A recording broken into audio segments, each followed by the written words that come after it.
শোনা যাচ্ছে। আচ্ছা ঠিক আছে, আমার কথা আমি নিজেই শুনতেছি না। ওকে, শুনতে পারলে তো খুবই ভালো। লাস্ট ক্লাসে পড়া শিখছো সবাই? আজকে আমাদের এই চ্যাপ্টারটা প্রায় শেষের দিকে যাবে অথবা শেষ হবে, দেখা যাক সময় কতটুকু টানতে পারে। লাস্ট ক্লাসে পড়াশোনা শিখছো সবাই? জি আপু, শিখেছি। জি আপু। ওকে, ভেরি গুড। তাহলে আমরা একটু পড়াশোনা ধরি। আচ্ছা, জাকিয়া তুমি বলো, মিওসিসে টোটাল কয়টা স্টেজ আছে? সব মানে ভাগ, উপভাগ, শাখা, প্রশাখা সব সহ সবগুলোর নাম বলো আর কি। জি আপু। আপু, মিওসিসকে প্রধানত দুইটি ভাগে ভাগ করা হয়, মিওসিস 1 এবং মিওসিস 2। মিওসিস 1 কে 4টি ভাগে ভাগ করা হয়। প্রোফেজ 1, প্রোফেজ, মেটাফেজ 1, তারপর টেলোফেজ, অ্যানাফেজ। আর প্রোফেজ 1 কে আবার 5টি ভাগে ভাগ করা হয়েছে: লেপটুটিন, জাইগোটিন, প্যাকাইটিন, ডিপটোটিন এবং ডায়াকাইনেসিস। তারপরে ওকে, আপু মিওসিস 2। আচ্ছা ঠিক আছে, হয়েছে। এবারে গালিব শুনতে পাচ্ছ কথা? আব্দুল্লাহ আল গালিব। আপু গালিব আসলে একটু ব্যস্ত আছে, একটু ওকে না ধরে। আচ্ছা ঠিক আছে, তাহলে স্বাধীন বলো, লেপটোটিনকে কেন বুকে আপু ফ্লাওয়ার আমার না বুকে, দিলে হয়নি। না তুমি সব ক্লাসে ইদানিং ফাঁকি দিতেছো, তোমাকে ধরতে হবে। লেপটোটিন স্টেজটাকে কেন ফ্লাওয়ার বুকের সাথে তুলনা করা হচ্ছে? ও আপু, এটা হচ্ছে ওই যে ফুলের মতো দেখতে, যে এটা আপনি বলছিলেন লাস্ট ক্লাসে। কি বলছিল? এটুকুই মনে আছে, আর কিছু মনে নাই। এটুকুই মনে আছে শুধু। আচ্ছা, এটার উত্তর কে দিতে পারবা? জি আপু, বলতে আচ্ছা, পারবো। রাজিয়া বলছে। আচ্ছা, সৌরভ বলো, রাজিয়াকে আমি আরেকটা প্রশ্ন ধরবো, বলো সৌরভ। আপু, ক্রোমোজোম গুলো ওই এনভেলপের সন্নিকটে এসে জোড়া লেগে যায় এবং সেটাকে দেখতে একরকম মানে ফুলের তোড়ার মতো দেখতে লাগে। এই জন্য এটাকে বুকে বলা হয়। ওকে, হয়েছে। জোড়া লাগে না, মানে জোড়া লাগে না, একসাথে হয় আর কি, সবাই একসাথে অবস্থান করে। জোড়া লাগে বলতে মনে হবে যে এগুলো সব জোড়া লেগে গেছে সেলাই হয়ে, ওইটা না। তোমার উত্তর হয়েছে, ঠিক আছে। আপু জড়ো হয়ে যায় আর কি। হ্যাঁ হ্যাঁ হ্যাঁ, জড়ো হয়ে যায়। ওকে, এবারে জাকিয়া বলো, ক্রসিং ওভার কোন স্টেজে হইতেছে আর কিভাবে হইতেছে? আপু আমাকে বলছেন? আমি তো নাম দেখতেছি না, দাঁড়াও নামটা বের করি। ও জাকিয়াকে বলছেন? হ্যাঁ, আচ্ছা জাকিয়াকে তো একবার ধরলাম, রাজিয়া বলো। রাজিয়া রেজ হ্যান্ড করছে। আবার হাত নামাই আপু আমি ফেলছে। বলি। আপু কোনটা বলবো, কি জিজ্ঞাসা করলেন? কে কথা বলতেছো? আমি কেন নাম দেখতেছি না চোখে? রাখছি আপু। হ্যাঁ আপু বলো। তা জিজ্ঞাসা করলে শুনতে পারি নাই। আচ্ছা, আমি প্রশ্নটা করেছিলাম যে ক্রসিং ওভার কোন স্টেজে ঘটতেছে আর কেন ঘটতেছে। আপু, ক্রসিং ওভার হয়েছে প্যাকাইটিনে। দুইটা নন সিস্টার ক্রোমাটিড একসাথে হচ্ছে এক্স, দুইটা মানে হয়ে যায়। উম, এক স্থানে সম্ভবত প্রায় এক স্থানে ভেঙে গিয়ে পুনরায় একটির সাথে আরেকটি জোড়া লাগে। আর এটা হচ্ছে দেখতে এক্স আকৃতি বা ক্রস চিহ্নের মতো লাগে। ক্রোমাটিডের মধ্যে পরস্পরের যে এই বিনিময়টা, অংশ বিনিময়, এটা হচ্ছে ক্রসিং ওভার। আচ্ছা ঠিক আছে, হ্যাঁ হয়েছে, তোমার উত্তরটা হয়েছে, কিন্তু আম, পরীক্ষার খাতায় লিখতে গেলে আরেকটু গুছিয়ে লিখতে হবে আপু, ঠিক আছে? জি আপু, লিখতে গেলে ঠিক মতো লিখবানি। ওকে, এবারে অভ্র কি ছেলে না মেয়ে? আমি নাম দেখে বুঝতেছি না। আপু আমি ছেলে। আচ্ছা ঠিক আছে, সরি ভাই, আমি আসলে তোমার নামটা বুঝতেছিলাম না, আমার একটা ফ্রেন্ড মানে বান্ধবীর নামও তো অভ্র, এর জন্য আমি জিজ্ঞেস করে নিলাম। আচ্ছা তুমি বলো, তুমি কি পড়া দিতে পারবা আজকে? চেষ্টা করি। ওকে, তুমি বলো, হোমোলোগাস ক্রোমোজোম কাকে বলতেছে? সিস্টার ক্রোমাটিড কাকে বলে আর নন সিস্টার ক্রোমাটিড কাকে বলে? সিস্টার ক্রোমাটিড বলে এক প্রজাতির দুইটা ক্রোমাটিডকে, আর নন সিস্টার বলে আলাদা আলাদা যেগুলোর মধ্যে কোনো মিল নেই ওই ক্রোমাটিড গুলাকে। আর হোমোলোগাসটা আপু ভুলে গেছি। আচ্ছা, ভেরি গুড। সিস্টার ক্রোমাটিডটাতে একটু একই প্রজাতির না, একই ক্রোমোজোমের দুইটা বাহুকেই সিস্টার ক্রোমাটিড বলতেছে, ঠিক আছে? ওকে, ঠিক আছে, এমনিতে হয়েছে, তোমার নন সিস্টারটা হয়েছে। হোমোলোগাস কাকে বলে বলতে পারবা কি? আপু আমি আপু বলতে আজকে পারবো? আপনি সংজ্ঞাটা বলে দিবেন। আমি বলবো। আপু আমি বলতে পারবো? আমার তো আজকে সংজ্ঞা লেখানোর কথা ছিল। আল্লাহ, আমি ভুলে স্বাধীন মাইর খাওয়া, তোমাকে আমি মনে করে দিতে বলছিলাম। আপু আমি কোন শর্ট করে বিষয়টা বলতে আপু? পারবো? আচ্ছা, আপু জাকিয়া আমি বলো। বলতে পারবো। আপু মিউসিস কোষ বিভাজনের মাথা থেকে আসা একটি এবং পিতা থেকে আসা একটি দুইটা ক্রোমোজোমকে একসাথে হোমোলোগাস ক্রোমোজোম বলা হয়। ওকে, নিশাত, নিশিতা, তোমার সংজ্ঞাটা শুনি।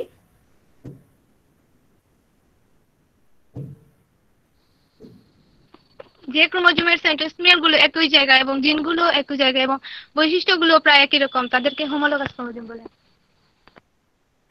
ওকে, তোমাদের দুইজনটা জাকিয়া আর নিশিতা যেটা বললো সেটাকে এক করে কি কেউ বলতে পারবা? ওদের দুইজনেরটাই হয়েছে। আপু আমি একটু বলি। হ্যাঁ বলো। যে কোনো ডিপ্লয়েড কোষে যে কোনো একটি ক্রোমোজোম ওই ওই কোষের কোনো না কোনো একটি ক্রোমোজোমের সঙ্গে আকৃতিগতভাবে, যেমন সেন্ট্রোমিয়ারের অবস্থান, বাহুর দৈর্ঘ্য ইত্যাদি একই, এবং এই ক্রোমোজোম জোড়ার প্রতিটিতে জিনের একই রকম সজ্জাক্রম থাকে। এদের পরস্পরকে একে অপরের সমসংস্থ ক্রোমোজোম বা হোমোলোগাস ক্রোমোজোম বলা হয়। ওকে, ভেরি গুড। হ্যাঁ, এটা ঠিক হয়েছে। এটা হচ্ছে পুরা সংজ্ঞাটা আসছে। জাকিয়া আর নিশিতারটা মিলে হচ্ছে ইমনের পুরা আস্ত একটা সংজ্ঞা। আম, ইমন, তুমি কি একটু লিখে দিতে পারবা চ্যাট বক্সে সংজ্ঞাটা? জি আপু, আমি হোমওয়ার্কের মধ্যে এটা তো দিয়ে দিছি। ও বুঝছি। আচ্ছা, হ্যাঁ, হোমওয়ার্কের মধ্যে দিছিলা। তাহলে হচ্ছে গিয়ে চ্যাট বক্সে মেসেজ দেওয়া যাবে না আপু? ও আচ্ছা আচ্ছা, তাহলে পোস্ট ওর করা। হোমওয়ার্কটা তো আছে গ্রুপে, সবাই একটু দেখে নিও। আর আমি আসলেই ভুলে গেছিলাম, সেটার জন্য খুবই সরি। নেক্সট ক্লাসে হচ্ছে গিয়ে ইমন যেটা লিখছে সেটা তো ঠিক আছে, আমিও তোমাদেরকে একটা লিখে ছবি দিয়ে দিব, নে স্বাধীন তোমাদেরকে দিয়ে দিবি, ঠিক আছে? আর স্বাধীন, আপু তোমার কপালে মায়ের আছে। হ্যাঁ ইমন বলো। বইয়ের বইয়ের মধ্যেও তো এই সংজ্ঞাটা দেওয়া আছে। বইয়ের মধ্যে আছে হোমোলোগাস ক্রোমোজোম? জি জি আপু আপু, আছে। আচ্ছা আচ্ছা, তাহলে আমাকে কেন দিতে বলছিলাম? এটা তো সবার আমাদের চোখে পড়ে আপু পড়বে নাই। না, আপনাকে এটা অন্যভাবে লেখা। আপু আপনাকে ও ছোট করে দিতে বলছিলাম। ও আচ্ছা আচ্ছা আচ্ছা, বইয়ের কোথায় আছে? আমারও চোখে পড়ে নাই। এটা 86 এটা পেজে আপু আছে 78 একবারে পাতা। নিচে। না, 78 78। পাতায় তো ওইভাবে ব্যাখ্যা করা সংজ্ঞা দেওয়া নাই, কিন্তু 86 পেজে আছে। দেখেন ও নিচে, বোঝা যায় না হ্যাঁ যে এটা হ্যাঁ, কোনো পাইছি কোশ্চেন। পাইছি। দেখছি। আচ্ছা ঠিক আছে, আমি হচ্ছে সুন্দর সহজ সুন্দর ভাষাতে নেক্সট ক্লাসে অবশ্যই দিব। স্বাধীন, একটু কষ্ট করে ভাইয়া তুমি আমাকে এখন একটা মেসেজ দিয়ে রাখো, তাহলে তোমার ইনবক্সে ঢুকলে জি আমার আপু মনে পড়বে। দিচ্ছি। আপু বইয়েরটা তো চোখেই পড়ে নাই, পড়ে গেছি বাট ওইটা তো আসলে আমি তো দেখি ভুলে নাই। গেছিলাম। হ্যাঁ হ্যাঁ হ্যাঁ, বুঝতে পারছি। ওকে, আমি একেবারেই ভুলে গেছি। এই সপ্তাহে আমি আসলে এত ব্যস্ত ছিলাম, আমার সুপারভাইজার আসছে, আমার প্রজেক্টের কাজ শুরু হয়েছে, সবকিছু মিলে খুবই ব্যস্ত ছিলাম। আমি খুবই সরি সেটার জন্য। ওকে আচ্ছা, আজকে আর পড়া ধরবো না, আজকে আমরা পড়ানোটা শুরু করি। স্ক্রিন শেয়ার করি। আপু তার আগে একটা প্রশ্ন ছিল। হ্যাঁ আপু বলো। আপু আমারও একটা প্রশ্ন ছিল। আপু আপনি বলছিলেন যে ওভার ক্রসিং কেন হয়? আপু এটার তো মানে এরকম কোনো কারণ দেয়া নাই, কিন্তু এটা বলা আছে যে হ্যাঁ আপু শুনতেছি, বলো। আপু একটু সরি, ফোন চলে আসছিল। সরি আপু। আপু আবার বলি। আপু আপনি বলছিলেন যে ওভার ক্রসিং কেন হয়, কিন্তু বইয়ে তো এরকমটা লেখা আছে যে ওভার ক্রসিং এর কারণে কি হয়, যে প্রকরণ সৃষ্টি হয় বা বংশগতিতে বৈচিত্র্য সৃষ্টি হয়, কিন্তু ওভার ক্রসিং তো কেন হয় আপু এটা তো লেখা নাই। কায়াজমা আচ্ছা সৃষ্টির ফলে ক্রসিং ওভার হয় তো। মানে কাজমা সৃষ্টির ফলে ওভার ক্রসিং হয় ঠিক আছে, কিন্তু কেন হয় বা কোনো উদ্দীপকের কারণে বা এরকম তো কিছু লেখা নাই। আচ্ছা আহ আচ্ছা। আপু জীবের জীবের চারিত্রিক ও আচরণগত ভিন্নতা এবং মানে বৈচিত্র্য রক্ষার জন্য ক্রসিং ওভারটা হয়ে থাকে আসলে। হ্যাঁ হ্যাঁ, আমি এই উত্তরটার জন্যই দিছিলাম যে তোমরা হচ্ছে একটু চিন্তা করো। সৌরভ যেটা বললো, এই জিনিসগুলো যে হচ্ছে, এই জিনিসগুলো হওয়ানোর জন্যই ক্রসিং ওভারটা হচ্ছে। এখানে কি কাজ করতেছে মেকানিজম আমি জানি, মেকানিজম তো তোমাদের বইয়ে নাই। তো আমি হচ্ছে গিয়ে ওইভাবেই চাইছিলাম যে অ্যান্সারটা আসুক। এই জিনিসগুলো হয়তো হবে, না হইলে এই জিনিসগুলো হবে না, সেজন্য ক্রসিং ওভারটা হচ্ছে। বুঝতে পারছো আপু? যাকে শুনতে পাচ্ছ? আপু ডিএনএ কয়েলিংটা কি? জি আপু বুঝতে পেরেছি। ওকে আচ্ছা, ডিএনএ কয়েলিংটা হচ্ছে যখন ক্রোমোজোম গুলা পানি খায়, পানি খেয়ে চিকনা চিকনা হয়ে যায়, তখন হচ্ছে এরা হচ্ছে প্রচুর কয়েল ফর্ম, আচ্ছা কয়েল ফর্ম হয় না ডিকয়েল হয়, ডিকয়েল হয়, কয়েলটা খুলে যায় আর যখন পানিটা বের হয়ে যায় তখন হচ্ছে ক্রোমোজোমের ভিতরে যে ডিএনএ গুলো সেগুলো অনেক বেশি প্যাচ খেয়ে যায়, এই জিনিসটাকে ডিএনএ কয়েলিং বলতেছে। বুঝাতে পারছি নাকি আরেকবার বলবো? জি আপু বুঝেছি। আচ্ছা ঠিক আছে, আর কারো কোনো প্রশ্ন আছে? প্রশ্ন আছে। হ্যাঁ, বলো।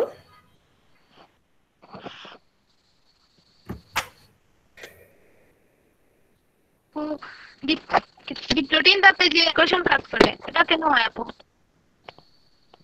আপু তোমার কথাটা শুনতে পাইনি, কেটে গেছে, আরেকবার একটু বলো।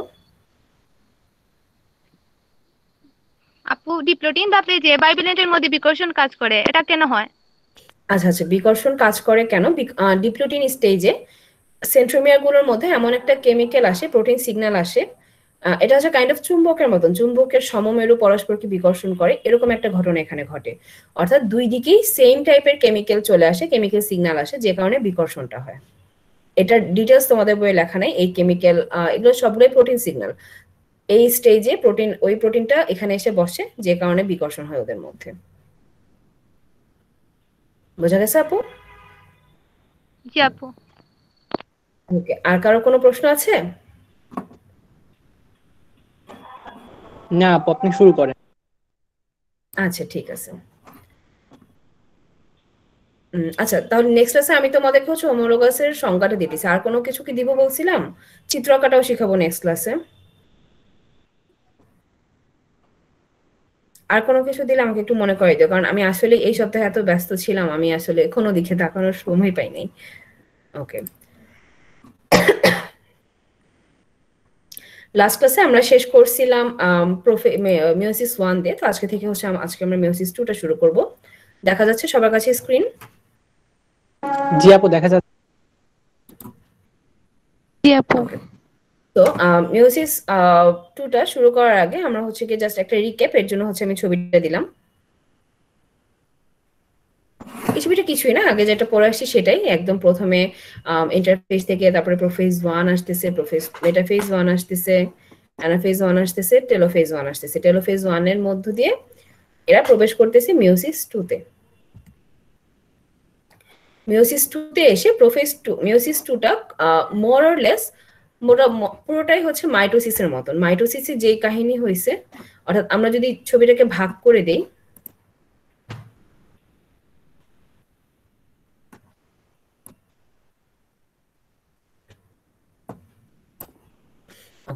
আমরা যদি ছবিটাকে জাস্ট ভাগ করে দিই, একটা একটা পোর্শনটাকে যদি আমরা কল্পনা করি, তাহলে এই একটা সাইড হচ্ছে জাস্ট মাইটোসিসেরই একটা অনুরূপ। একটা কোষ থেকে দুইটা কোষ হচ্ছে, তফাৎ হচ্ছে গিয়ে ক্রোমোজোমটা হচ্ছে গিয়ে দুইটা থেকে বাকিগুলোতে একটা একটা ক্রোমোজোম চলে আসছে, ক্রোমোজোম সংখ্যাটা আর কি ভাগ হয়ে গেছে। সো অর্থাৎ মাইটোসিসে সরি আচ্ছা আচ্ছা আচ্ছা না, ক্রোমোজোম হ্যাঁ একটাই ছিল, একটা থেকে দুইটা ক্রোমাটিড, একই কথা। অর্থাৎ পুরোটাই আমার মাইটোসিস হচ্ছে, একটা কোষ থেকে দুইটা কোষ হচ্ছে এবং ক্রোমোজোমের সংখ্যাও সেম থাকছে। ক্রোমোজোমের অর্ধেক হওয়াটা কিন্তু আমার মিওসিস 1 এ হয়ে আসছে। আমরা যদি মিওসিস 1 এ দেখি, ক্রোমোজোম অর্ধেক হওয়ার বিষয়টা কিন্তু এই জায়গাটাতেই হয়ে গেছে, দুইটা থেকে একটা ক্রোমোজোম চলে আসছে। আর এখানে জাস্ট ওই যে শেষ হইলো টেলোফেজ, সেটাই জাস্ট এখানে কন্টিনিউ হয়ে আমার 4টা কোষে আসলো। এটা জাস্ট আমি ছবিটা দিছি, আমি বিস্তারিত একটু পরেই যাব। বিস্তারিত যাওয়ার আগে জাস্ট এটা একটা রিক্যাপ। এই ছবিটা দিলাম মিওসিস 1 এ কি হচ্ছে, মিওসিস 2 তে প্রোফেজ, মেটাফেজ, অ্যানাফেজ, টেলোফেজ, এই 4টা ধাপ পুরোপুরি মাইটোসিসের অনুরূপ। এর মাধ্যমে আমার মিওসিসটা আলটিমেটলি শেষ হচ্ছে। ওকে, সো এবারে যদি আমরা মিওসিস 2 তে আসি, একদম শুরুতে এখানে প্রথমেই যে জিনিসটা হয় সেটা হচ্ছে 2টা সেল থেকে 4টা সেল। অর্থাৎ মিওসিসের যে সংজ্ঞাটা আমরা পড়ে আসছিলাম যে একটা কোষ থেকে 4টা কোষ হয় এবং ক্রোমোজোমের সংখ্যা অর্ধেক হয়, এই 4টা কোষ হওয়ার জিনিসটা হয় মিওসিস 2 যখন শেষ হয় তখন। ওকে, আর যেটা অলরেডি বলে আসছি, এটা সিমিলার টু মাইটোসিস, অর্থাৎ এটার কাজকর্ম মোটামুটি ভাবে মাইটোসিসের মতনই। আর এখানে স্টেজগুলো সেম, ওখানেই খালি সবগুলোর সাথে একটা করে 2 যুক্ত হবে, প্রোফেজ 2, মেটাফেজ 2, অ্যানাফেজ 2, টেলোফেজ 2। এবারে প্রোফেজ 2 তে যদি আমরা আসি, প্রোফেজ 2 এর ক্যারেক্টার আর মাইটোসিসের প্রোফেজের ক্যারেক্টার একেবারেই সেম। সো কেউ কি একটু বলতে পারবা মাইটোসিসের প্রোফেজের ক্যারেক্টারগুলো কি ছিল? তোমাদের মধ্যে কেউ একজন বলো, যেহেতু সেম অলরেডি পড়ায় আসছি।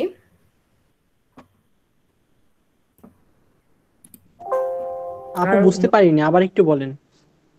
বললাম প্রোফেজ 2 আর হচ্ছে মাইটোসিসের প্রোফেজ একই ক্যারেক্টার।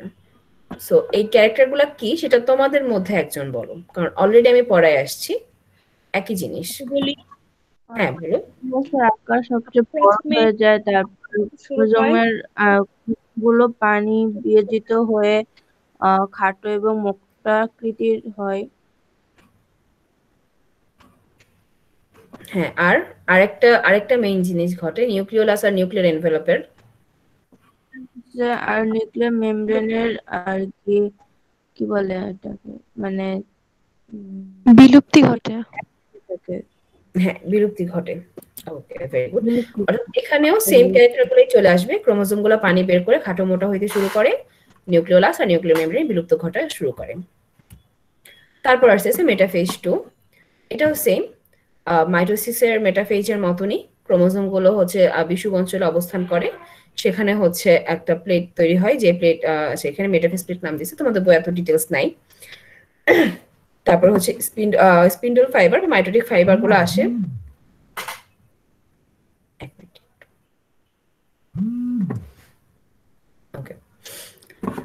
স্পিন্ডল যন্ত্রের আবির্ভাব ঘটে। মাইটোসিসের মেটাফেজে যা হয়েছে এক্সাক্ট সেম। একটা করে স্পিন্ডল যন্ত্রের সাথে একটা করে ক্রোমোজোম যুক্ত হয়, আর হয়তো দু একটা খালি থাকে। যেগুলোর সাথে যুক্ত হয় সেগুলোর একটা নাম আছে, সেই নামটা কি কেউ বলতে পারবা? আপু ট্রাকশন ফাইবার। Traction fibre. যেগুলোর সাথে যুক্ত হয় সেটাকে আমরা বলি ট্রাকশন ফাইবার, আর যেগুলো খালি থাকে সেগুলোকে আমরা বলি স্পিন্ডল ফাইবার। এখানে হচ্ছে এখানে জাস্ট একটা ছবি দিছি মেটাফেজের মাইটোসিসের মেটাফেজ আর মিওসিসের মেটাফেজ 2 এর পার্থক্যটা কি। এখানে ছবিতেই দেখতে পাচ্ছি মাতৃকোষে যে কয়টা ক্রোমোজোম থাকে এখানেও সেই কয়টা ক্রোমোজোমই আসে, আর একটা থেকে একটা কোষ। কিন্তু এখানে হচ্ছে গিয়ে আমার ক্রোমোজোমের সংখ্যাটা অর্ধেক হয়ে যায়। কিছুই না, জাস্ট একটা ছবি। এখানে সব ক্রোমোজোমের সংখ্যা এই পর্যন্ত সমান থাকে, আর এখানে অর্ধেক হয়। এটাই হচ্ছে তফাৎ, বাকি সব কাহিনী একই, মাঝখানে এসে যুক্ত হওয়া। ওকে, এবার আসতেছে অ্যানাফেজ 2। অ্যানাফেজ 2 তে যেটা হচ্ছে দুই দিক থেকে সেম মাইটোসিসের অ্যানাফেজের মতনই দুই দিক থেকে স্পিন্ডল ফিবর টাইনে টেনে এদেরকে সেন্ট্রোমিয়ার বরাবর।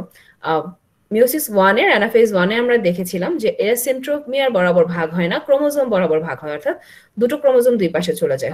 Sound problem. আমার কথা কি আস্তে শোনা যাচ্ছে? শোনা যাচ্ছে না আমি আপু তোমার ক্লিয়ার নেটওয়ার্ক। না আপু ক্লিয়ার আছে। ওকে, সবাই সাইলেন্ট হও। আস্তে শোনা গেলে একটু বইলো, কারণ আমি নিজেও জানি আমি আস্তে কথা বলতেছি, আমি তাহলে হেডফোন লাগাই নিব। না সমস্যা নেই আপু, আপনি শুরু করেন। ওকে, অ্যানাফেজ 2 আর অ্যানাফেজ 1 এর তফাৎটা হচ্ছে অ্যানাফেজ 1 এ ক্রোমোজোম, আমরা যদি একটু অ্যানাফেজ 1 টা দেখে আসি। এই যে এখানে ক্রোমোজোম বরাবর ভাগ হয়েছে, অর্থাৎ মাইটোসিসের এই যে ক্রোমোজোম গুলো সবাই একসাথে জোড়া লেগেছিল, এই ক্রোমোজোম বরাবর ভাগ হয়ে হোমোলোগ ক্রোমোজোম বরাবর ভাগ হয়ে ক্রোমোজোম গুলো দুই পাশে সরে গেছে। আর অ্যানাফেজ 2 তে যদি আমরা আসি, এখানে হচ্ছে এরা সেন্ট্রোমিয়ার বরাবর দুইজন দুই পাশে আলাদা হয়ে গেছে।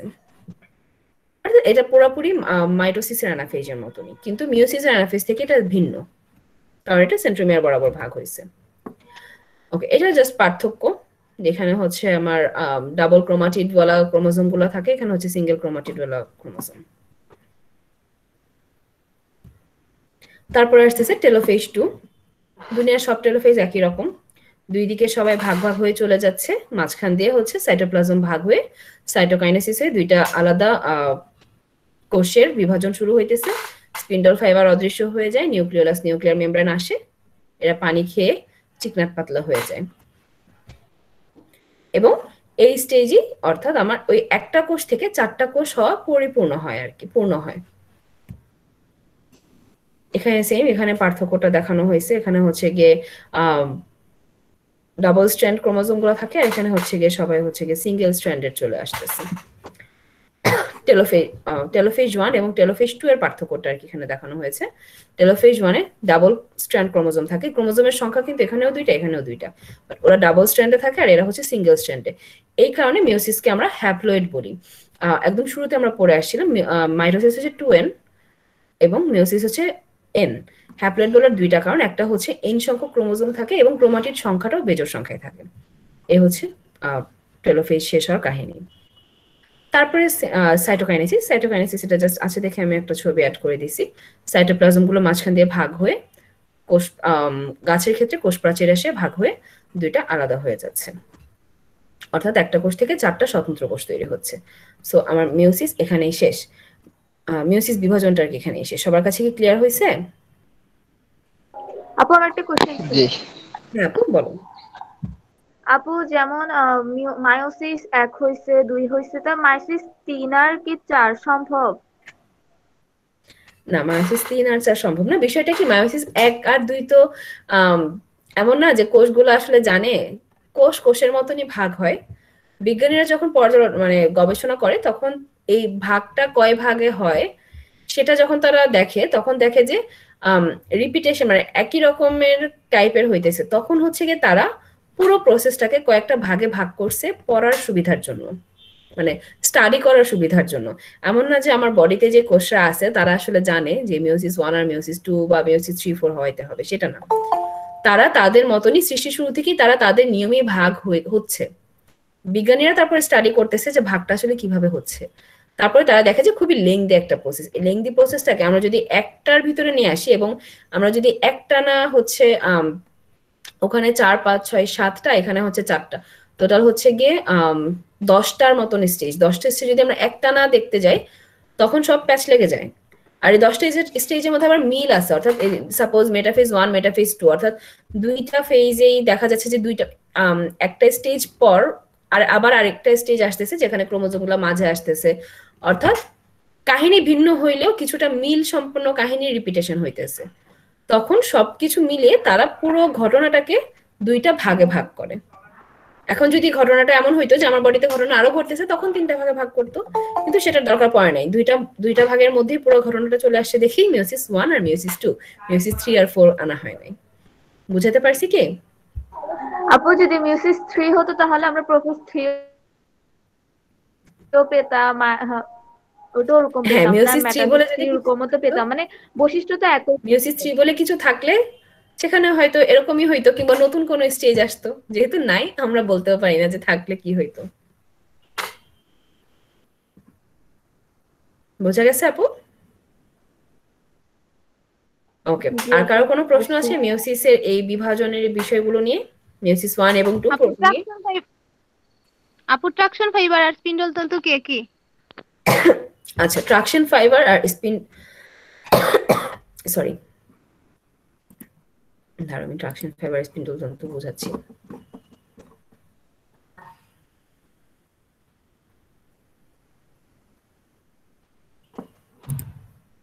ওকে,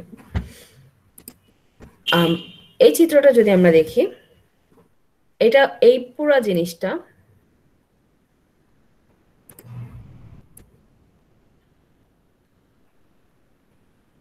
ক্রোমোজোমগুলোকে বাদ দিয়ে বাকি পুরোটাকে আমরা বলতেছি স্পিন্ডল যন্ত্র। এর মধ্যে এটা হচ্ছে মেইনলি স্পিন্ডল যন্ত্র, যেখান থেকে অ্যাস্টার রে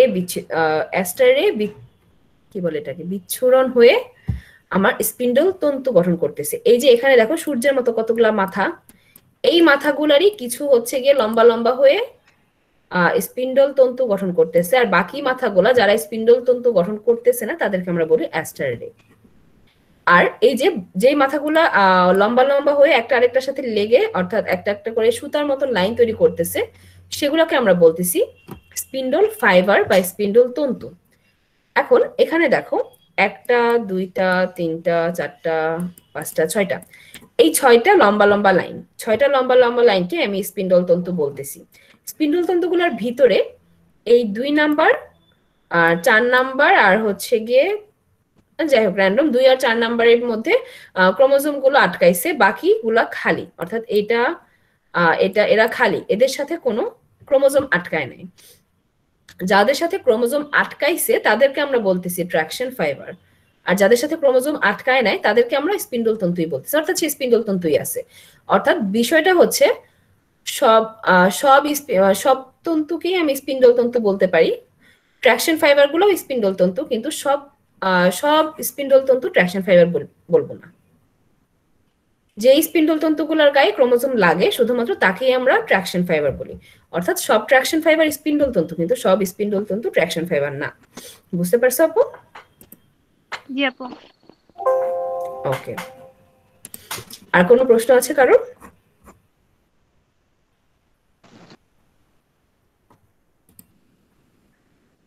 আচ্ছা, তাহলে আমরা নেক্সট স্লাইডে যাচ্ছি। কিছু বললা কেউ?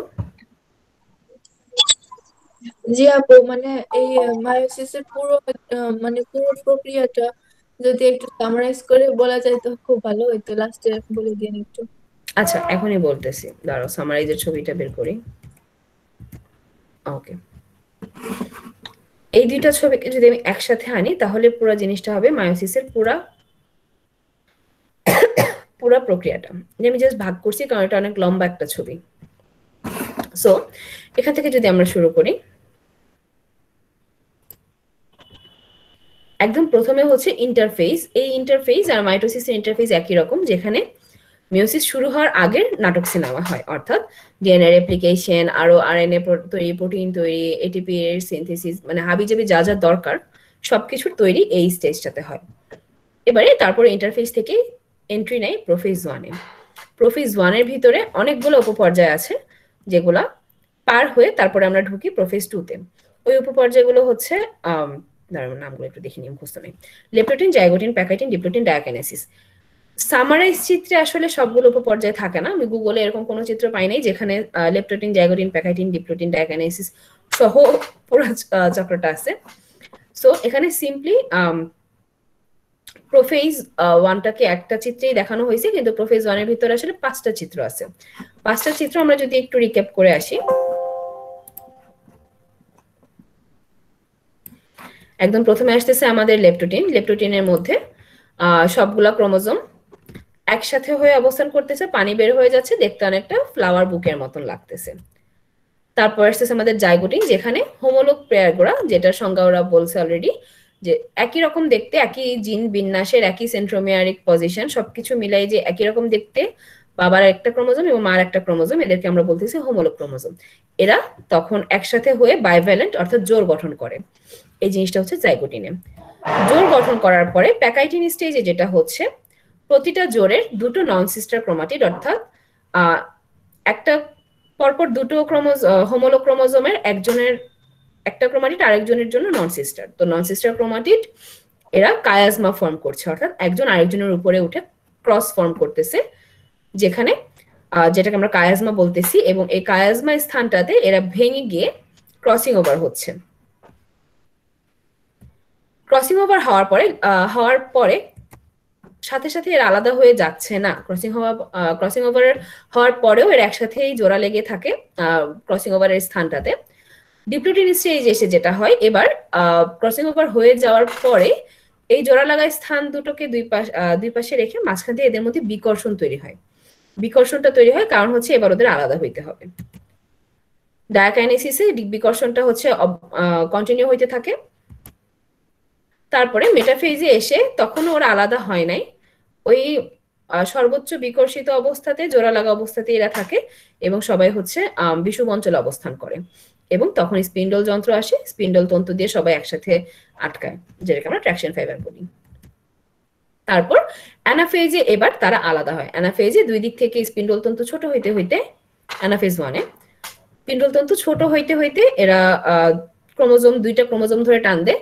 সেন্ট্রোমিয়ার বরাবর বিভাজনটা এখানে হয় না, এখানে ক্রোমোজোম বরাবর বিভাজনটা হয়। এই স্টেজে আমার ক্রোমোজোমের সংখ্যাটা অর্ধেক হয়, অর্থাৎ আগে আমার 6টা ক্রোমোজোম ছিল, এবার এখানে দুই পাশে তিনটা করে ক্রোমোজোম চলে যাচ্ছে, যেটাকে আমরা বলতেছি এন সংখ্যক ক্রোমোজোমের হাজিরটা এখান থেকেই হইতেছে। তারপর টেলোফেজ 1-এ এই যে দুই পাশে চলে যাওয়া ক্রোমোজোম গুলোকে ঘিরে সবাই চলে আসে, নিউক্লিয়ার এনভেলাপ এরা চলে আসে, পানি যোগ হয়। এর মাধ্যমে হচ্ছে আমার মাইটোসিস 1টা শেষ হয়, মিওসিস 1 শেষ হয়। তারপরে সাইটোকাইনেসিস 1 বা ইন্টারকাইনেসিস, যেখানে হচ্ছে মিওসিস 1 আর মিওসিস 2 এর মধ্যবর্তী সময়। তারপরে আসতেছে আমাদের ইন্টারকাইনেসিসের পরে মিওসিস 2 তে প্রবেশ করতেছে, যেখানে আমার স্টেজগুলো হচ্ছে প্রোফেজ 2, মেটাফেজ 2, অ্যানাফেজ 2, টেলোফেজ 2। এই পুরো ধাপটাই একেবারেই মাইটোসিসের মতন। প্রোফেজ 2 তে ওই যে আমরা আগেরটাতে দেখে আসলাম, এই যে এখানে পানি খেয়ে টেলোফেজ 1 এ পানি টানি খেয়ে এরা হচ্ছে চিকন চাকন হয়ে গেছে। প্রোফেজ 2 তে আবার পানি বের হওয়া শুরু হয়, পানি বের হয়ে এরা হচ্ছে মোটা হয়ে যায়, আর মেমব্রেন নিউক্লিয়াস এরা হাওয়া হয়ে যেতে শুরু করে। মেটাফেজ 2 সেম, বিষুব অঞ্চলে এরা চলে আসে, স্পিন্ডল যন্ত্র আসে এদের সাথে জোড়া লাগে। তারপর অ্যানাফেজ 2 তে আমরা অ্যানাফেজ 1 এ দেখে আসছিলাম যে ক্রোমোজোম বরাবর আলাদা হয়, আর এখানে সেন্ট্রোমিয়ার বরাবর 2 ভাগ হয়ে একটা ক্রোমোজোমের 2টা ক্রোমাটিড আলাদা হয়ে 2 পাশে চলে যাচ্ছে।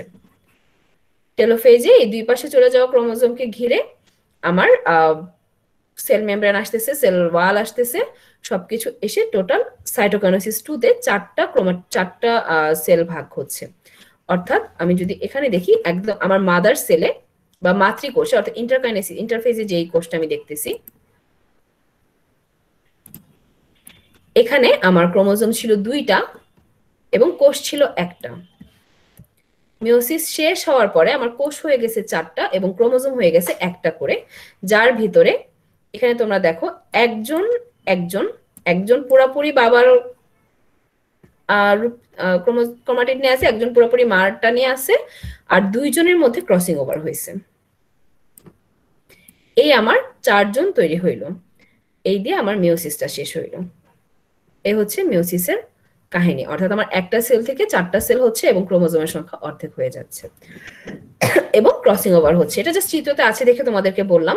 তোমরা যদি চিন্তা করো, আমার ক্রসিং ওভারটা কিন্তু মাঝখানের 2টো ক্রোমোজোমের মধ্যে হয়েছিল। অর্থাৎ এই প্রথম ছবিটা যদি আমরা দেখি, 2 জনের সাথে যদি জোড়া লাগে, মাঝখানের যে ক্রোমাটিড 2টা তাদের মধ্যে ক্রসিং ওভার হয়েছে। এই পাশ এবং এই পাশের ক্রোমাটিড গুলো কিন্তু আস্তই আছে, যেই কারণে একদম শেষে এরা আর এরা একেবারে অবিকৃত আছে, মাঝখানের গুলাতে হচ্ছে আমার ক্রসিং ওভারটা হয়েছে। এই হচ্ছে আমার মিওসিসের পুরা কাহিনী। বোঝা গেছে সবার কাছে? ক্লিয়ার হয়েছে? জি আপু, ক্লিয়ার। জি আপু। আচ্ছা, মিওসিসটা নিয়ে আর কোনো প্রশ্ন আছে কারোর? না আপু। কেউ কি? আচ্ছা, একজনের কথা কেটে কেটে গেল, কিছু কি বলতে গেছিল? না।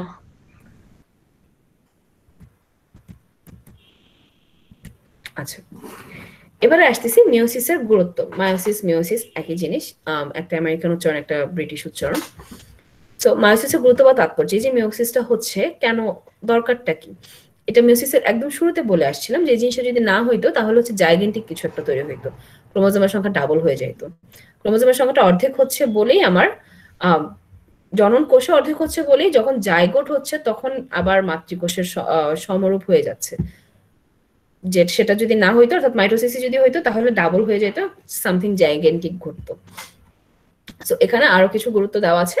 একদম প্রথমে যেটা আসতেছে, জনন কোষ সৃষ্টি। মিওসিসের ফলে জনন কোষ উৎপন্ন হয়, তাই জননক্ষম জীবে মিওসিস না হলে বংশবৃদ্ধি অসম্ভব, যেটা অলরেডি বললাম।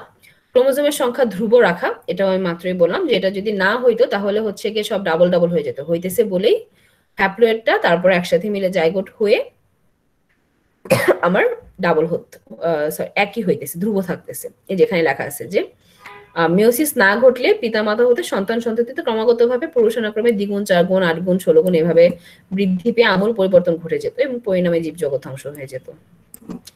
আচ্ছা, 1 আর 2 এই 2টা পয়েন্ট ক্লিয়ার হয়েছে সবার কাছে?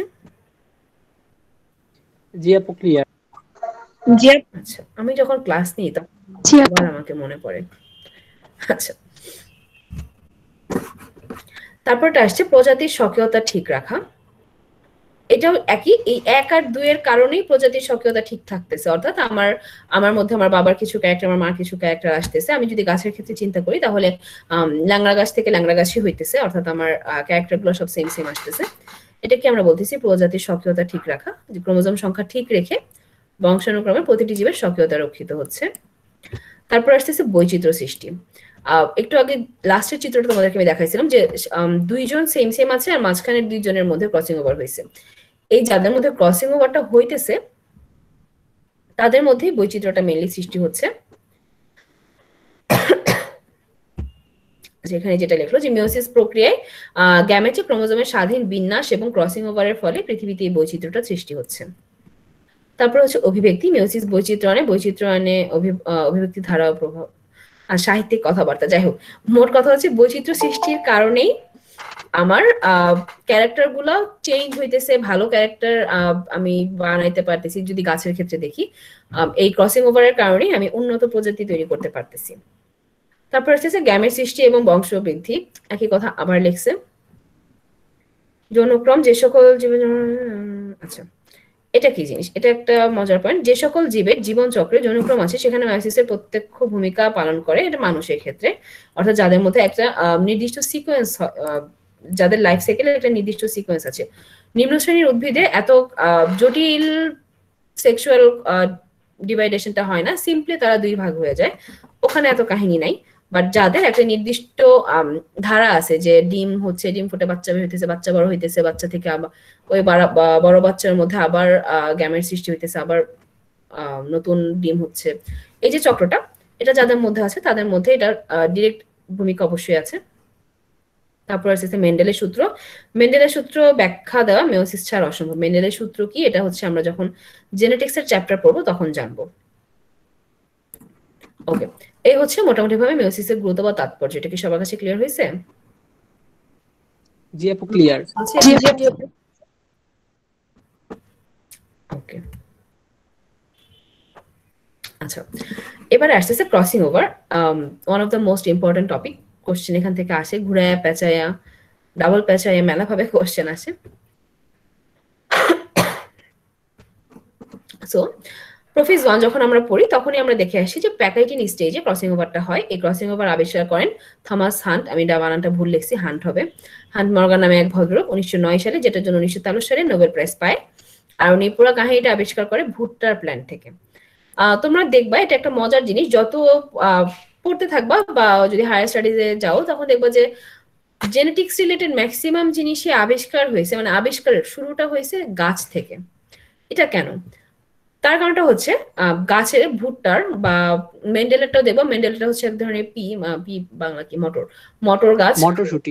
হ্যাঁ মটরশুঁটি, এখানে হচ্ছে ভুট্টার গাছ। এই গাছগুলোর ক্রোমোজোমের সংখ্যাটা কম থাকে। মানুষের যেমন 46টা ক্রোমোজোম, 23 জোড়া ক্রোমোজোম, আর ওদের হচ্ছে গিয়ে 8 জোড়া, কারোর 6 জোড়া, কারোর 10 জোড়া, এরকম ক্রোমোজোম। সো এদের এবং এদের শেলফ লাইফ কম থাকে। মানুষের একটা বাচ্চা হয়তো আমার 10 মাস অপেক্ষা করতে হবে, কিন্তু এখানে আমি 1 বছরের ভিতরে কয়েকটা জেনারেশনের গাছ পেয়ে যাবো, অর্থাৎ 1 বছরের ভিতরে আমি 3বার বা 4বার গাছ পাবো। এই গাছগুলোর ক্যারেক্টারটা হচ্ছে এরকম।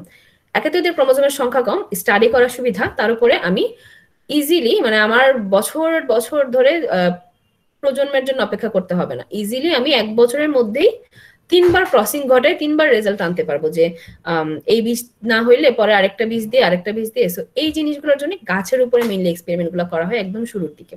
এনিমেলের উপরে করা হয় না, কারণ একটা এনিমেলের বাচ্চা হয়তো অনেকদিন অপেক্ষা করতে হয়, এতদিন অপেক্ষা করলে গবেষণা হবে না। সেই জন্য তোমরা যতই দেখবা সামনে আগাবা, জেনেটিক্স রিলেটেড ম্যাক্সিমাম আবিষ্কারই গাছ থেকেই হয়, গাছ থেকে শুরু হয়েছিল, তারপর তো এগুলো এনিমেলের উপরে গবেষণা করে আরো আগাইছে। কারণটা হচ্ছে এটা, কারণ এদের হচ্ছে কি ক্রোমোজোমের সংখ্যা কম, আর হচ্ছে 1 বছরে কয়েকবার আমি রেজাল্টটা পাই। আমি এটা জাস্ট এমনি একটা ইনফরমেশন দিলাম। সো এবার আমরা আসি ক্রসিং ওভারটা কি জিনিস। প্যাকাইটিনে আমরা অলরেডি পড়ে আসছি যে হোমোলোগাস ক্রোমোজোম গুলো এরা একসাথে এসে দুইজন একজন আরেকজনের সাথে ক্রস ফর্ম করে একটা কায়াজমা ফর্ম করে। এবারে এই কায়াজমা স্থানে ভেঙে গিয়ে তাদের মধ্যে জিনের বিনিময় হয়, অর্থাৎ এই ইয়েলোর একটা অংশ নীলের সাথে জোড়া লাগে এবং ব্লু এর একটা অংশ ইয়েলোর সাথে জোড়া লাগে। এর ফলে অংশের বিনিময় হয় এবং জিনেরও বিনিময় হয়। অর্থাৎ আমরা যদি সিকোয়েন্সে দেখি, এখানে দেখো IJKL, আর এখানে সিকোয়েন্সে ছিল IJKL। হ্যাঁ, এই JKLটা বড় হাতের, অর্থাৎ এক রকমের একই জিনের ভিন্ন ট্রেট। অর্থাৎ সাপোজ JKLটা হচ্ছে আমার লম্বা চুলের একটা ক্যারেক্টার, চুলের বৈশিষ্ট্য এবং লম্বা চুলের বৈশিষ্ট্য, আর স্মল হাতের যে কেলটা হচ্ছে কি চুলেরই বৈশিষ্ট্য কিন্তু ছোট চুলের বৈশিষ্ট্য, অর্থাৎ জিনের বিনিময় হওয়ার জন্য কিন্তু একটা প্রি কন্ডিশন আছে যে সেম ট্রেট হইতে হবে, অর্থাৎ চুলের দুইটাই চুলের। আমি এখানে পায়ের জিনের সাথে চুলের জিনের বিনিময় হবে না, লম্বা চুলের সাথে ছোট চুলের জিনের বিনিময় হইতে পারে। আমি সিম্পলি চুল দিয়ে বুঝলাম, এত সহজ না আসলে, অনেক জটিল এগুলার মেকানিজম। সিম্পলি যদি বোঝাতে যায় অর্থাৎ আমার চুলের সাথে চুলের বিনিময় হইতে হবে, আমি চাইলেই চুলের জিনের সাথে পায়ের জিনের বিনিময় হবে না। তো এখানে দেখো এ কারণে যে কেল দুইটাই যে কেল, একটা বড় হাতের একটা ছোট হাতের, অর্থাৎ এরা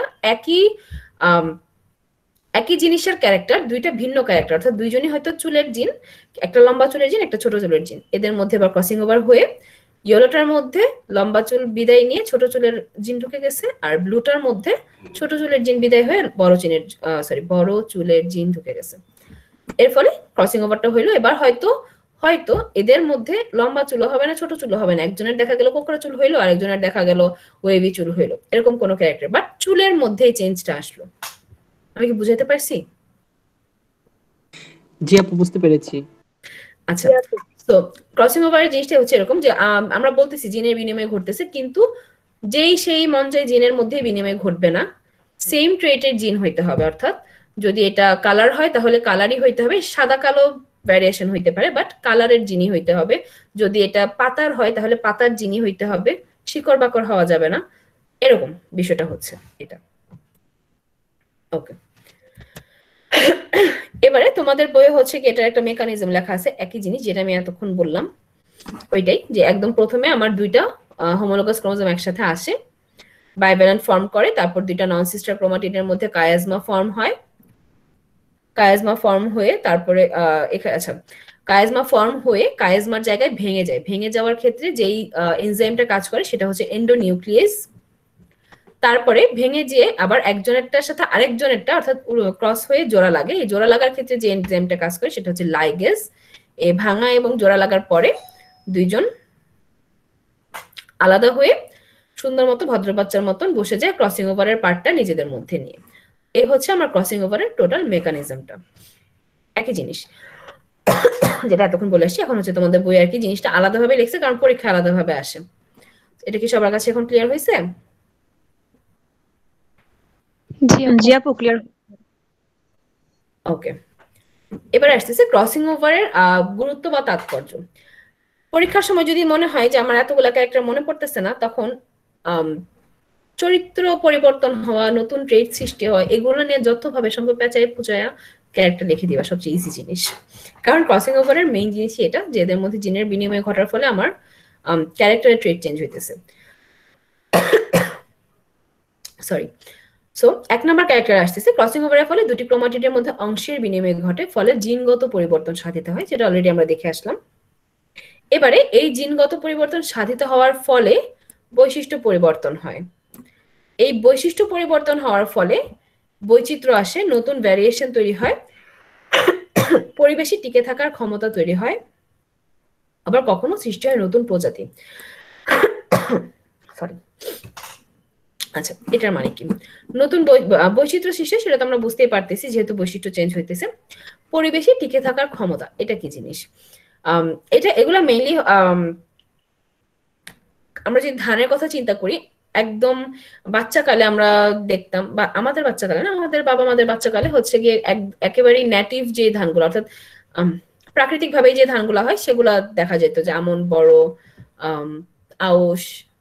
এরপর যখন আমরা আস্তে আস্তে বড় হয়ে দেখতেছি যে অনেক নতুন ভ্যারিয়েন্ট আসছে, কারণ এই আমন, বড়, আউশ যেগুলো হচ্ছে সিজনাল নর্মাল ধান ছিল, এগুলোর টেস্ট খুব ভালো থাকলেও কিছু সমস্যা ছিল। এরা এক সিজনেরটা আরেক সিজনে হইতো না, কিংবা বন্যা আসলে ভাইসা যাইতো, ক্ষেত নষ্ট হয়ে যাইতো, ধান নষ্ট হয়ে যাইতো, কিংবা আমার যদি গরমকালে একটু বেশি গরম পড়তো তখন ধান নষ্ট হয়ে যেত, শীতকালে একটু বেশি শীত পড়লে, বৃষ্টিকালে একটু বেশি বৃষ্টি হইলে, তো এইরকম কিছু সমস্যা হইতো। তখন বিজ্ঞানীরা এই ধানগুলো নিয়ে একজনের সাথে একজন ক্রস করে নতুন কিছু প্রজাতি বের করে। এই নতুন প্রজাতিগুলো তখন দেখা যায় যে অবভিয়াসলি একবারই হয় না, প্রচুর ট্রায়াল এন্ড এররের মধ্য দিয়ে গিয়ে তারপরে তারা এমন কিছু জাত পায় যারা ফাইনালি এই সমস্যাগুলো ট্যাকল দিতে সম্ভব। টেস্ট ঠিক রেখে, অবভিয়াসলি টেস্ট ঠিক রেখে তারা এখন অনেক বেশি সহনশীল হয়েছে, অর্থাৎ বেশি রোদ, বৃষ্টি, ঝড় এগুলো সহ্য করতে পারে, আবার সিজনাল ভ্যারিয়েশনটা কন্ট্রোল করতে পারে, আমি চাইলেই এদেরকে যে কোনো সিজনে চাষ করতে পারবো, এই ক্যারেক্টারগুলো আসে। এই জিনিসগুলো পুরোটাই কন্ট্রোল করা হয়েছে ক্রসিং ওভার ঘটায়, একজনের সাথে আরেকজনের ক্রস করায় দেখা হয়েছে যে আসলে কোনটা কাজ করে, সেটা এখানে বোঝাইছে যে নতুন পরিবেশে টিকে থাকার ক্ষমতা হয়। আবার কখনো কখনো নতুন প্রজাতির সৃষ্টি হয়, অর্থাৎ আমন ইরি ইরি না আমন বড় আউশ, এদের থেকে কিন্তু আমার বিড়ি ইরি তারপর আরো কি কি জানি আছে নতুন, এগুলো কিন্তু টোটালি ডিফারেন্ট কিছু জিনিস এবং নতুন প্রজাতি ওদের থেকেই তৈরি। বাংলাদেশে যে নেটিভ, তাদের থেকেই নেটিভ ধানগুলো ছিল, অর্থাৎ আঞ্চলিক যে ধান সেখান থেকেই তৈরি, কিন্তু নতুন প্রজাতি, সেখান থেকে আর কি এই ক্যারেক্টারটা আমরা বুঝতে পারি। তারপরে বলছে ক্রসিং ওভারের মাধ্যমে কাঙ্ক্ষিত উন্নত বৈশিষ্ট্য, আচ্ছা কাঙ্ক্ষিত উন্নত বৈশিষ্ট্য বিশিষ্ট নতুন প্রকরণ সৃষ্টি করা যায়, যেটা অলরেডি আমি বললাম যে আমরা আমাদের আগের যে নেটিভ যে ধানগুলো সেগুলোর ক্যারেক্টার একটাই ভালো, যেটা টেস্ট ভালো, কিন্তু আরো কিছু সমস্যা আছে। সেই সমস্যাগুলো ওভারলুক করার জন্য বিজ্ঞানীরা গবেষণা করে নতুন তাদের পছন্দ মতো বৈশিষ্ট্য, অর্থাৎ যেটা যেন এটা সহনশীল হয় সেরকম নতুন প্রকরণ সৃষ্টি করে। এভাবে ফসলি উদ্ভিদের ক্রমাগত উন্নতি সাধন হয়। কৃত্রিম উপায়ে ক্রসিং ওভার ঘটিয়ে বংশগতিতে পরিবর্তন আনা সম্ভব, কাজে প্রজননবিদে ক্রসিং ওভারের যথেষ্ট ভূমিকা রয়েছে। ওকে, এটা হচ্ছে খুবই এক লাইনের মধ্যে আসলে পুরো জেনেটিক্সটাকে লিখে দিছে। জেনেটিক্সে হায়ার স্টাডিতে জেনেটিক্সের যত গবেষণা সবকিছুর বেইজ হচ্ছে ক্রসিং ওভার। কারণ জেনেটিক্সটা সিম্পলি যদি বলে যে জেনেটিক্স হচ্ছে জিন নিয়ে খেলা, আর আমি জিন নিয়ে যদি খেলতে যাই আমাকে এটা চেঞ্জ করতেই হবে, আর জিন চেঞ্জ করা মানেই এখানে আমার ক্রসিং ওভার ঘটাইতে হবে। এখন কথা হচ্ছে ক্রসিং ওভার তো অবভিয়াসলি নরমালি ঘটবে না, কৃত্রিম উপায়ে, অবভিয়াসলি মানুষের উপরে না, মানুষের উপরে এই রিলেটেড গবেষণাগুলো করা স্ট্রংলি প্রহিবিটেড, একেবারে আইন দ্বারা নিষিদ্ধ এই জিনিসগুলো। তারপরেও হিউম্যান জিনোম প্রজেক্ট শুরু হয়েছিল, একমাত্র প্রজেক্ট সরকার না আমেরিকাতে শুরু হয়েছিল, এটা পরে বন্ধ হয়ে যায় কারণ ওরা শেষ করতে পারেনি। কেন শেষ করতে পারে না? তার কারণ হচ্ছে হিউম্যান জিন এত বেশি তারা হচ্ছে 1.5 লক্ষ পর্যন্ত মনে হয় করছিল সিকোয়েন্সিং, তারপরে আর পারে নাই জিনের সিকোয়েন্স করে, তারপরে আর কি ফেল হয়েছে আর কি প্রজেক্টটা। আর মানুষদের উপর এক্সপেরিমেন্ট চালানো টোটালি নিষিদ্ধ, স্পেশালি জেনেটিক্স রিলেটেড যে কাজগুলো, ক্রসিং ওভার করা বা ক্লোনিং ঘটানো, এগুলো টোটালি নিষিদ্ধ। সো এগুলো করা হয় এনিমেলের উপরে, ছোট ছোট এনিমেলের উপরে।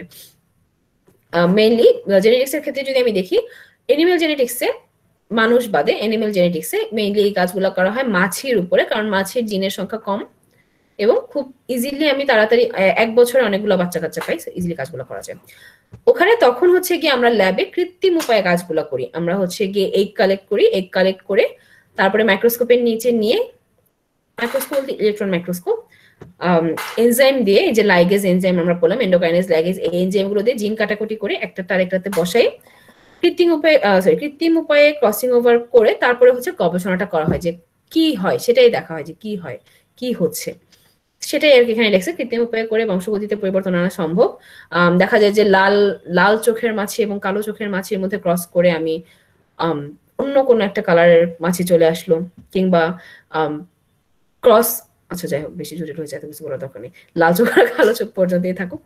তো এই জিনিসটাকে এখানেই বুঝাইছে যে ল্যাবে আমরা কাজ করে যেটা করি সেটাকে এখানে এক লাইনে বলে দিছে।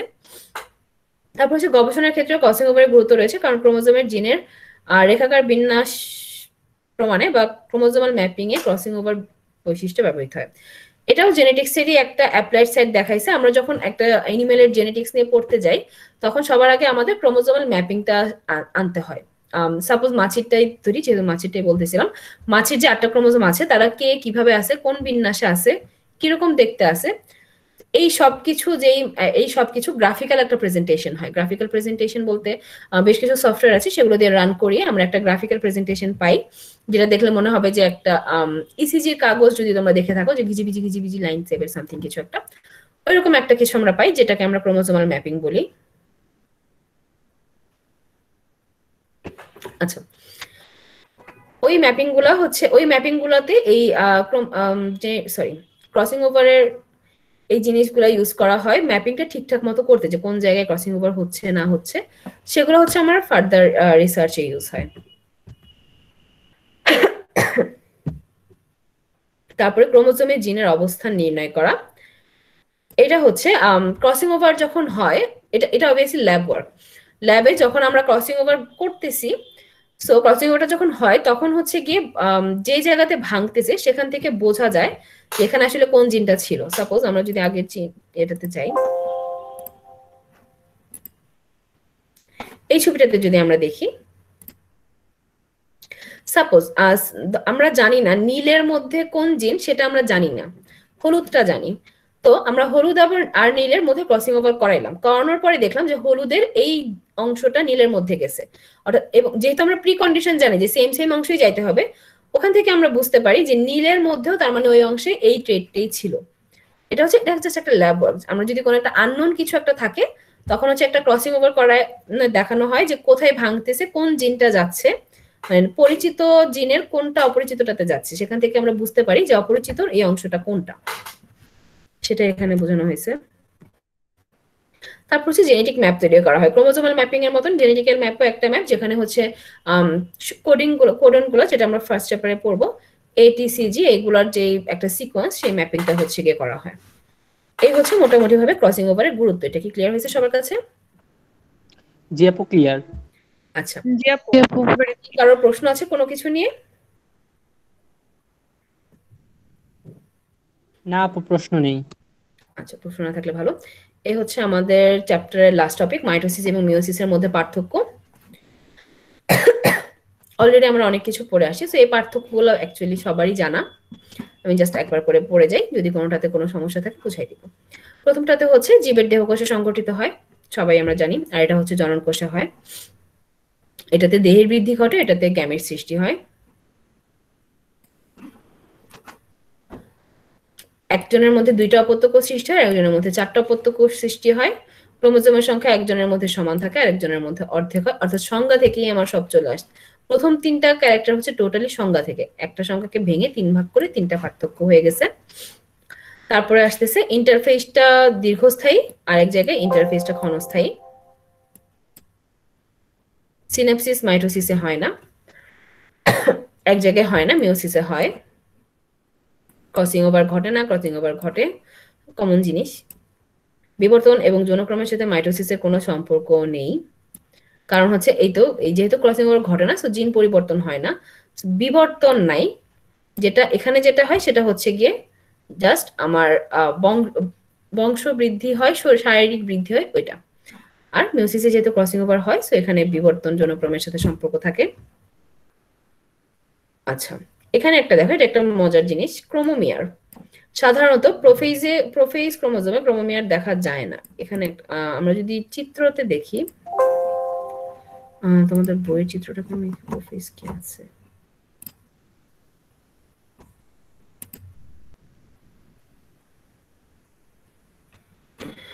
আচ্ছা আমি তোমাদের বইয়ের চিত্রটা দেখাই, বইটাতে এটা বোঝা যাবে, কারণ এখানে ক্রোমোমিয়ার গুলো নাই।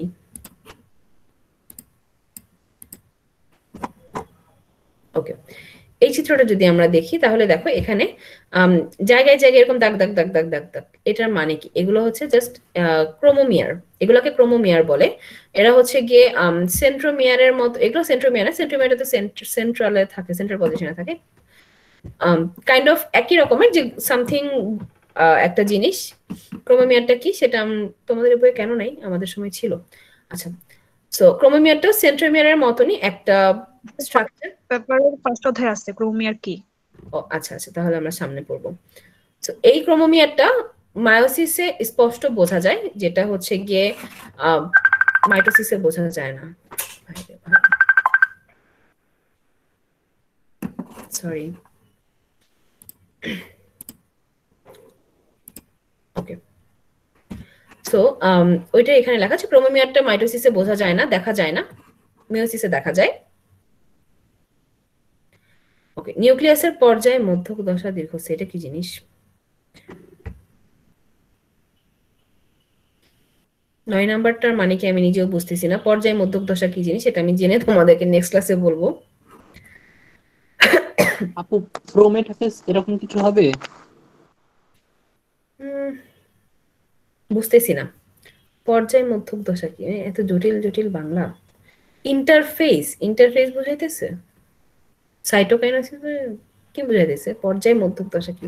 আচ্ছা, এটা আমি একটু নেক্সট ক্লাসে তোমাদেরকে জেনে জানাবো, আমি নিজেও বুঝতেছি না পর্যায় মধ্যক দশা কি।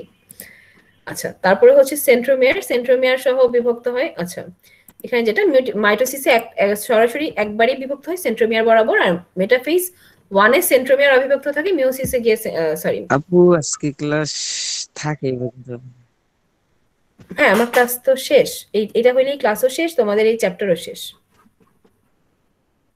ওকে, জাস্ট লাস্টটা একটু শেষ করে যে তারপর হচ্ছে ডিএনএ রেপ্লিকেশন। ডিএনএ রেপ্লিকেশন ইন্টারফেজে হয়, আর ওখানে ডিএনএ রেপ্লিকেশন প্রোফেজে হয়। ক্রোমোজোম নিউক্লিয়াস একবার বিভক্ত হয়, নিউক্লিয়াস দুইবার, ক্রোমোজোম একবার বিভক্ত হয়। এই হচ্ছে পার্থক্য শেষ। পার্থক্যটাকে পার্থক্য নিয়ে ওই যে এই মধ্যক দশা বাদে আর কোনো প্রশ্ন আছে কারোর কাছে? আপু পর্যায় মধ্যক দশা হয়তো মেটাফেজ। আচ্ছা, হ্যাঁ হইতে পারে, ভালো বলছো। আপু আমার একটা question ছিল। হ্যাঁ আপু বলো।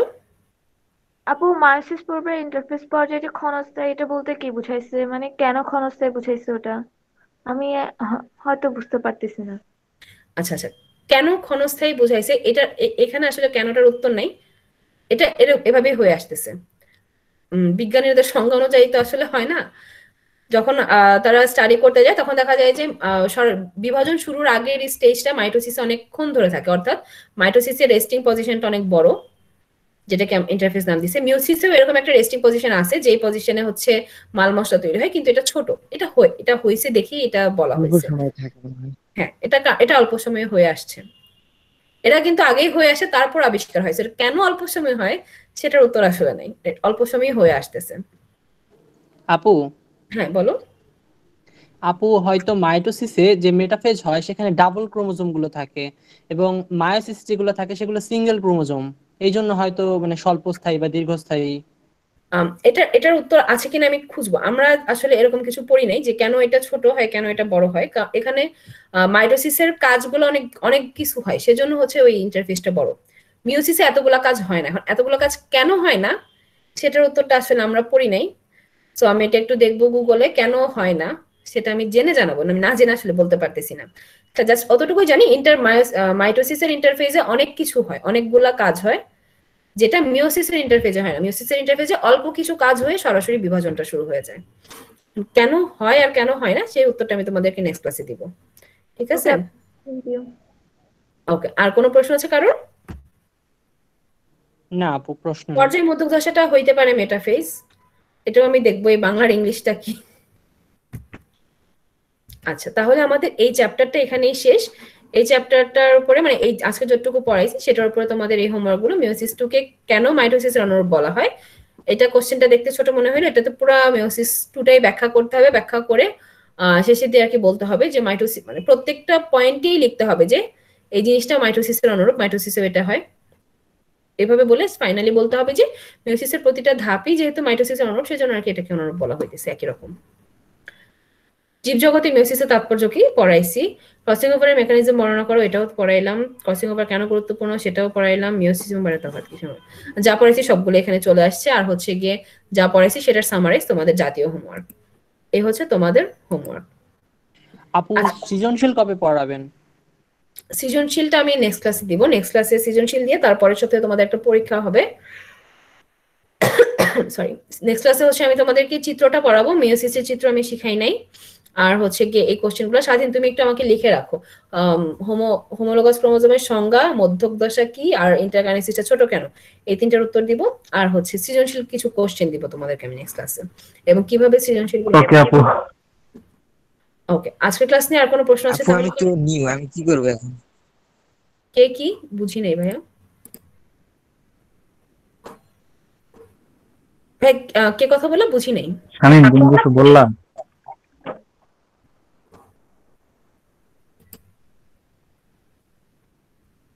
আচ্ছা, কেউ একজন কিছু বলছে। বললো অতি নতুন জয়েন করছে, কি করব? ও আচ্ছা আচ্ছা, নতুন জয়েনের ক্ষেত্রে স্বাধীন ভাইয়া তুমি একটু বলে দাও কি করবে। ও নতুন না, 2 একদিন আগে জয়েন করতে, সমস্যা নেই আপু, রেকর্ডিং অফ করে দেন তাহলে। তুমি স্বাধীনের সাথে যোগাযোগ করে নিও কোনো সমস্যা যদি কিছু মনে হয়। আচ্ছা, তাহলে আজকের ক্লাস তোমাদের এখানে শেষ। কারো কোনো প্রশ্ন থাকলে তোমরা পড়ো, পরে নেক্সট ক্লাস আমাকে জিজ্ঞেস করো, যেহেতু মানে তোমাদের পরে একটা ক্লাস আছে এখন। জি আপু, রেকর্ডিংটা অফ আপু করে আমি তো দেন। নিউ, আমি এখন কি করব?